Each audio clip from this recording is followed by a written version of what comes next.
जी हाँ दोस्तों, उंगली मत दिखाना, होटल से नहीं निकल पाओगे। ममता ने शाह को तो अभिषेक बनर्जी ने ज्ञानेश को क्यों दी चेतावनी। स्वागत है आप सभी का। आप देख रहे हैं द राजनीति का विशेष सेगमेंट खबर और विश्लेषण। मैं हूं जबार खान। तो क्या बंगाल विधानसभा चुनाव से पहले राजनीतिक स्थिति इस तौर पर आ गई है कि बीजेपी और टीएमसी के बीच में आमने सामने की लड़ाई शुरू हो गई? आखिर अभिषेक बनर्जी ने मुख्य चुनाव आयुक्त ज्ञानेश कुमार को क्यों दी चेतावनी कि उंगली नीचे करके बात कीजिए? तो दूसरी तरफ ममता बनर्जी ने अमित शाह को लेकर यह क्यों कहा कि जरा एहसान मानिए वरना आप होटल से बाहर नहीं निकल पाते? विस्तार से आपको दोस्तों सब कुछ बताते हैं। अगले चंद मिनट मेरे साथ जरूर रहें। दोस्तों, एक तरफ ममता बनर्जी के भतीजे अभिषेक बनर्जी ने मुख्य चुनाव आयुक्त को उंगली नीचे करके बात करने की नसीहत दे डाली, तो दूसरी तरफ ममता बनर्जी पर बीजेपी ने आरोप लगाया कि वो गृह मंत्री अमित शाह को होटल के अंदर कैद करने की धमकी दे रही थी। दोस्तों, बीजेपी ने पश्चिम बंगाल के मुख्यमंत्री और टीएमसी के प्रमुख ममता बनर्जी पर गंभीर आरोप लगाए।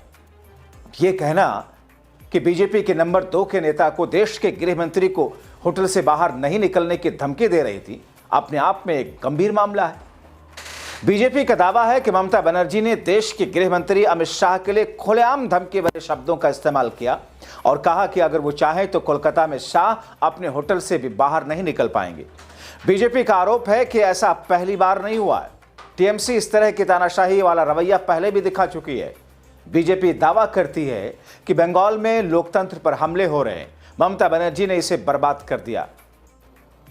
ममता बनर्जी जी ने जिस प्रकार से अमित शाह जी को धमकी भरी शब्दों से संबोधित किया है, Mamata Banerjee has threatened the home minister of India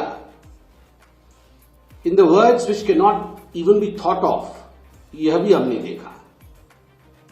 Mamata Banerjee जी का कहना कि आप तो होटल में छुप कर बैठे हैं, ये हम नहीं चाहते तो आप होटल के बाहर एक कदम भी नहीं रख सकते और आप भाग्यवान हैं कि हमने आपको होटल से बाहर निकलने दिया।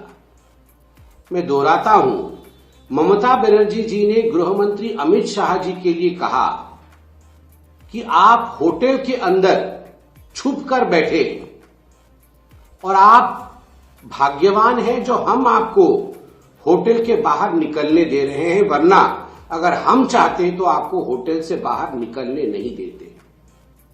यह देश के एक बड़े राज्य पश्चिम बंगाल की मुख्यमंत्री ममता बनर्जी के शब्द हैं अपने ही देश के गृह मंत्री अमित शाह जी के लिए। और ये कोई पहली बार हो रहा है ऐसा नहीं है। आपको याद होगा कि जब पिछली बार चुनावों से पहले हमारे अध्यक्ष जी माननीय नड्डा जी बंगाल गए थे, उनके कैवलकेड पे किस प्रकार से हमला ममता बनर्जी जी ने कराया था। घुसपैठियों से कराया था, लाठी डंडे पत्थर से उनके ऊपर हमला करवाया था।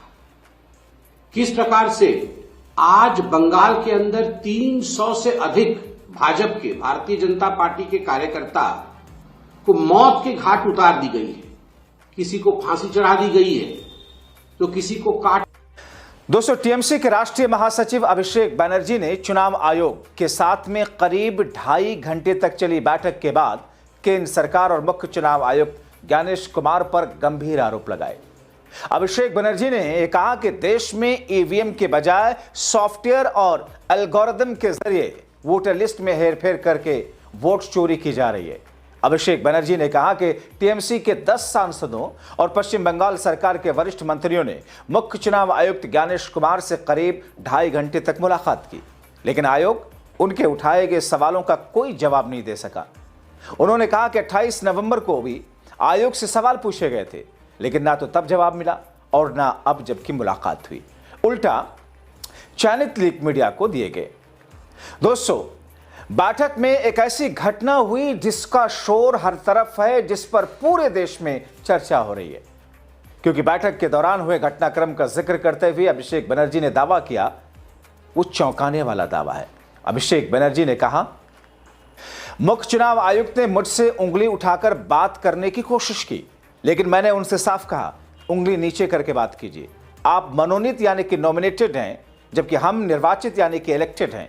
इलेक्टेड पद्धति के तौर पर हैं, हम किसी के दास या गुलाम नहीं हैं। मैंने चीफ इलेक्शन कमिश्नर को चुनौती दी है कि उनमें हिम्मत है तो बैठक को सीसीटीवी फुटेज उसकी सार्वजनिक करें, मीडिया के सवालों का सामना करें।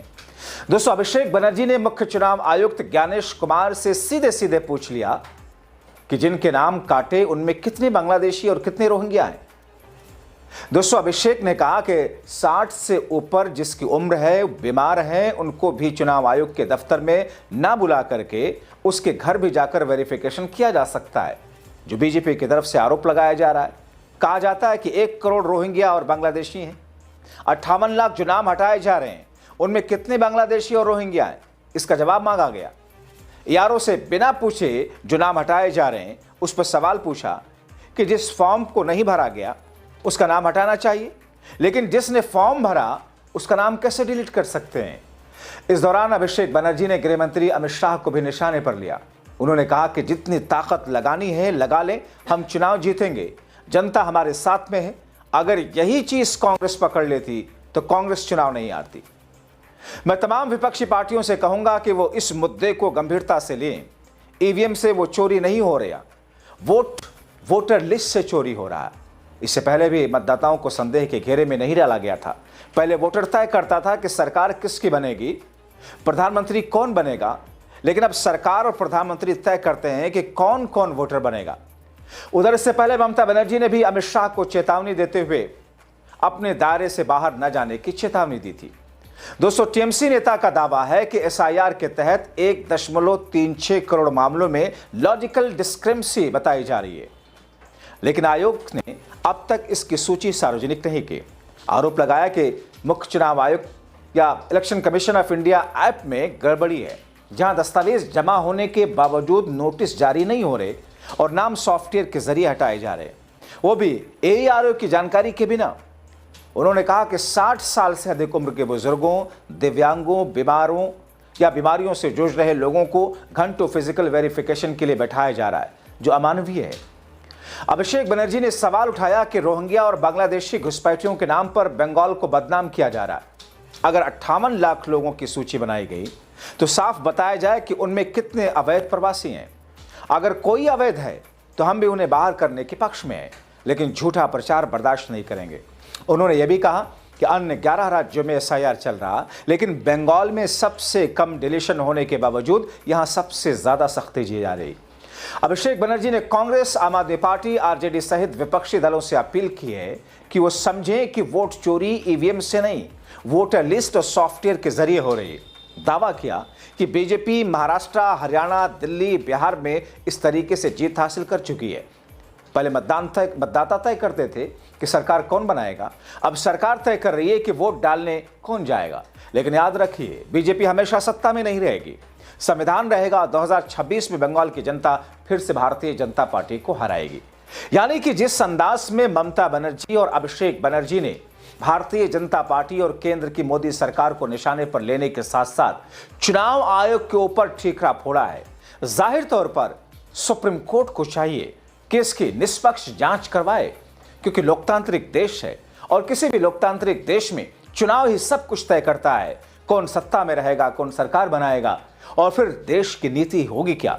जाहिर तौर पर वो भारतीय जनता पार्टी, जिसे करीब डेढ़ दशक पहले तक कम्युनल फोर्सेस के नाम से जाना जाता था, जिसके बारे में यह अभी भी कहा जाता है कि संघ का एजेंडा पूरा करती है, जाहिर तौर पर ऐसी स्थिति में चुनाव ही सब कुछ है, तो फिर उस पर जांच क्यों नहीं होती। सुप्रीम कोर्ट में कई सारे मामले पेंडिंग हैं, लेकिन सुप्रीम कोर्ट लेकिन वो सारे के सारे मामले एक के बाद एक हियरिंग और एक के बाद एक तारीख पर तारीख के साथ में आगे खिसकते जा रहे।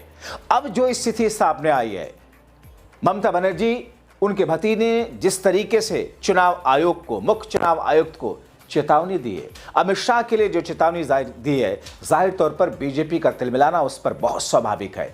लेकिन देश की जनता जो वोट करती है, उसे पता ही नहीं कि उसके वोट की कीमत है क्या, क्योंकि आरोप ये लग रहे हैं कि भारतीय जनता पार्टी तिकड़म करके चुनाव जीतती जा रही। तो एक ऐसी स्थिति दोस्तों, जहां पर पूरे देश के अंदर पहले ईवीएम और उसके बाद में वोट परसेंटेज बढ़ाए जाने, घटाए जाने और फिर अब वोटर लिस्ट में हेराफेरी की बात जिस तरीके से सामने आई और एसआईआर के बहाने जिस तरीके से एक पूरा जाल बिछा करके सत्ता पक्ष अपनी मनमानी से चुनाव आयोग के उपयोग और दुरुपयोग से अपनी चुनावी बसात को बिछाता है, जाहिर तौर पर अगर सुप्रीम कोर्ट देश की सबसे बड़ी अदालत इस पर संज्ञान नहीं लेगी तो फिर लोकतांत्रिक और संवैधानिक मूल्यों की बात ही क्या होगी। आप क्या सोचते हैं? अपनी राय कमेंट बॉक्स में जरूर लिखें। अभी के लिए इतना ही, शुक्रिया।